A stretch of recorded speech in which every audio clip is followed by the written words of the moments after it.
My name is Afna Sharin K. I am third year BCom student from Ahmed College. Today I will discuss on a problem of taxable pension.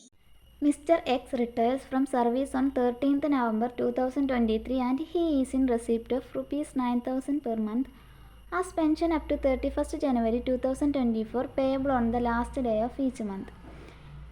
Mister X എന്ന employee അയാളുടെ സർവീസിൽ നിന്ന് 2023 November 30-നാണ് retire ചെയ്തത്.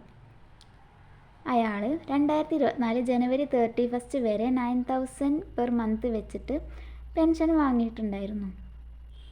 Payable on the last day of each month. ഓരോ മാസത്തിൻ്റെയും അവസാനത്തെ ദിവസത്തിലാണ് അയാൾക്ക് പെൻഷൻ കിട്ടിയിട്ടുണ്ടായിരുന്നത്. On 1st February 2024 he gets 2/3 of his pension commuted for rupees 4,18,000. 1st February 2024 അദ്ദേഹത്തിൻ്റെ പെൻഷൻ്റെ 2/3 കമ്മ്യൂട്ട് ചെയ്ത amount 4,80,000 determine the taxable pension in case he is a former employee of government of India, government of Kerala. Government of India എന്ന് പറഞ്ഞാൽ ഇന്ത്യയിൽ work ചെയ്യണ ഒരു government employee. മറ്റേത് state government employee. ഇനി third ABC limited assuming he is not in receipt of gratuity. ഒരു കമ്പനിയിൽ work ചെയ്യണ ABC ലിമിറ്റഡ് പറഞ്ഞ ഒരു കമ്പനിയിൽ വർക്ക് ചെയ്യണ ഒരു നോൺ ഗവൺമെൻറ് എംപ്ലോയി, അയാൾക്ക് ഗ്രാറ്റുവിറ്റി കിട്ടുന്നില്ല. ഒന്ന് സെൻട്രൽ ഗവൺമെൻറ് എംപ്ലോയി ആണ്, ഒന്ന് സ്റ്റേറ്റ് ഗവൺമെൻറ് എംപ്ലോയി ആണ്. അപ്പോൾ ഗവൺമെൻറ് എംപ്ലോയിൻ്റെ കേസുണ്ട്. ഗവൺമെൻറ് എംപ്ലോയിൻ്റെ കേസിൽ ഫുള്ളി എക്സംപ്റ്റ് ആണ്. രണ്ടാമത് നോൺ ഗവൺമെൻറ് എംപ്ലോയിയും കമ്പനിയിലാണ് വർക്ക് ചെയ്യുന്നത്. അതിൽ തന്നെ ഗ്രാറ്റുവിറ്റി കിട്ടുന്നില്ല. ഗ്രാറ്റുവിറ്റി കിട്ടാണ്ട് പെൻഷൻ മാത്രമാണ് കിട്ടുന്നത്. അതായത് gratuity is not received, only pension is received. അങ്ങനെ ആകുമ്പോൾ 1/2 ആണ് എക്സംപ്ഷൻ ലിമിറ്റ് പറയുന്നത്. 1/2. ഇതിൽ ഫസ്റ്റത്തെ 2 ക്വസ്റ്റ്യൻ എയും ബിയും. ഒന്ന് ഗവൺമെൻറ് ഓഫ് ഇന്ത്യ പറഞ്ഞാൽ central government employee, government of Kerala പറഞ്ഞാൽ സ്റ്റേറ്റ് ഗവൺമെൻറ് എംപ്ലോയി. ഇത് രണ്ടും ഗവൺമെൻറ് എംപ്ലോയിൻ്റെ കേസാണ്. ഗവൺമെൻറ് എംപ്ലോയിൻ്റെ കേസിൽ കമ്മ്യൂട്ടഡ് പെൻഷൻ ഫുള്ളി എക്സംപ്റ്റ് ആണ്. പക്ഷേ അയാൾക്ക് കിട്ടുന്ന നോർമൽ പെൻഷൻ ഫുള്ളി ടാക്സബിൾ ആണ്. അയാൾക്ക് കിട്ടുന്ന സാധാ പെൻഷന് അയാൾ ടാക്സബിൾ ആണ്, കമ്മ്യൂട്ടഡ് പെൻഷൻ എക്സംപ്റ്റഡ് ആണ്. അയാൾക്ക് കിട്ടുന്ന സാധാ പെൻഷൻ എന്ന് പറയുമ്പോൾ 13th നവംബറിലാണ് അയാൾ റിട്ടയർ ചെയ്യുന്നത്. അതായത് അത് കഴിഞ്ഞില്ലേ, നെക്സ്റ്റ് മന്ത് ആവും അയാൾക്ക് ഫസ്റ്റ് പെൻഷൻ കിട്ടുക. അതായത് ഡിസംബർ 31 ആണ് കിട്ടുക, ലാസ്റ്റ് ഡേ ആണ് കിട്ടുക പറഞ്ഞിട്ടുണ്ട്. അപ്പോൾ ഡിസംബർ 31 അല്ലെങ്കിൽ ജനുവരി 31. അത് കഴിഞ്ഞിട്ട് ഫെബ്രുവരിയിൽ അയാൾ എന്ത് ചെയ്തിട്ടുണ്ട്, പെൻഷൻ കമ്മ്യൂട്ട് ചെയ്തിട്ടുണ്ട്. അപ്പം ഡിസംബർ ജനുവരി ഈ 2 മാസമാണ് 9,000 വെച്ചിട്ട് അയാൾ പെൻഷൻ വാങ്ങിയിട്ടുണ്ടാവുക. അതായത് 9,000 × 2 18,000. അതിനുശേഷം ഫെബ്രുവരി 1 അയാൾ 2/3 ഓഫ് ഹിസ് പെൻഷൻ കമ്മ്യൂട്ട് ചെയ്തു. പിന്നെ ആ ഇയറിൽ ബാക്കിയുള്ളത് ഫെബ്രുവരി മാർച്ച് 2 months ആണ്. ആ ഫെബ്രുവരി മാർച്ച് പെൻഷൻ്റെ 9,000 പെൻഷൻ്റെ 2/3 അയാൾ കമ്മ്യൂട്ട് ചെയ്തു. ബാക്കി എത്ര ഉണ്ടാകും സാധാ പെൻഷനായി കിട്ടാൻ? 1/3 ആണ് അയാൾക്ക് സാധാ പെൻഷനായിട്ട് ആ 2 മാസം കിട്ടിയിട്ടുണ്ടാവുക. അപ്പം 9,000 1/3 അതായത് 3,000. ആ ബാക്കിയുള്ള 2 മാസം 3,000 വെച്ചിട്ടാണ് പെൻഷൻ വാങ്ങിയിട്ടുണ്ടാവുക. 3,000 × 2 6,000. പിന്നെ കമ്മ്യൂട്ടർ പെൻഷൻ അവിടെ എക്സംപ്റ്റഡ് ആണ് ഗവൺമെൻറ് എംപ്ലോയി ആയതിനാൽ.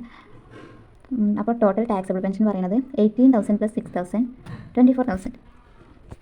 ഇനി മൂന്നാമത്തെ കേസിൽ അയാൾ ഒരു കമ്പനിയിൽ വർക്ക് ചെയ്യുകയാണ്. ഏറ്റഡ് പറഞ്ഞ കമ്പനിയിൽ വർക്ക് ചെയ്യുകയാണ്.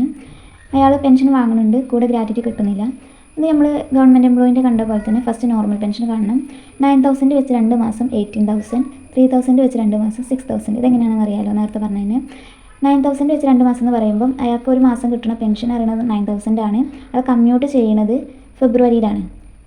നവംബറിൽ റിട്ടയർ ആയ അയാൾക്ക് ജനുവരിയിൽ പെൻഷൻ കിട്ടും 9,000 വെച്ചിട്ട്, ഡിസംബറിലും പെൻഷൻ കിട്ടും 9,000 വെച്ചിട്ട്, ഫെബ്രുവരിയിൽ കിട്ടുമോ അയാൾ കമ്മ്യൂട്ട് ചെയ്തു.